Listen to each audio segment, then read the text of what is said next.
ఈ పులి పిల్లి అని చెప్తే ఏంటని చూస్తే దగ్గరికి వెళ్తే పిల్లలు అందరూ ఎగబడుతున్నారు. ఏంటని ఎగబడుతున్నారని వెళ్తే దీన్ని ఏం చేసామంటే వలేసి చంపుకోకుండా వలేసి తీసుకొచ్చి బోన్లో పెట్టి దీని పరిస్థితి ఏంటని పై అధికారులకి ఇన్ఫర్మేషన్ ఇచ్చాము.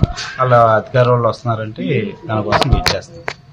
వెంటనే దొరికిపోయిందండి? ఎంబటే దొరికిపోయిందండి. అంటే దీన్ని పట్టుకుంటే కూడా చాలా కష్టం అంటున్నారు. అవును, ఎంబటే దొరికిందండి. వలేసాము, వల్ల పడినప్పుడే బోన్లో పెట్టి ఎంబటే దొరికిపోయింది సార్. దొరికిపోయినప్పుడు ఇన్ఫర్మేషన్ ఇచ్చాము, వస్తామని చెప్పేస్తాం. ఎవరికి ఇన్ఫర్మేషన్ ఇచ్చారు? పైన అధికారులకి ఇన్ఫర్మేషన్ ఇచ్చామండి. ఫారెస్ట్ వాళ్ళకి ఇన్ఫర్మేషన్ ఇచ్చాము, వాళ్ళు వస్తామని చెప్పారు. సరే సార్ అని బోన్లో పెట్టి ఉంచాము సార్. ఎప్పుడు దొరికింది మీకు? రాత్రి 1:30-2 అయింది సార్. 12ంటికి కనపడింది. 12ంటికి కనపడితే ఆ చెట్లలోనే ఉంది. ఎవరైనా చంపేస్తారని భయం వేసి మళ్ళీ వలేసి తీసుకొచ్చి బోన్లో పెట్టి చేశాం సార్. దీన్ని మీరు జాగ్రత్త చేయాలన్న ఆలోచన ఎందుకు వచ్చింది? చాలా మంది ఇది వెంకటేశ్వర స్వామికి ఇష్టమైనది పలానా అని చెప్తే దాని గురించి జాగ్రత్త చేసి అప్పచెప్దామని జాగ్రత్త చేసింది సార్.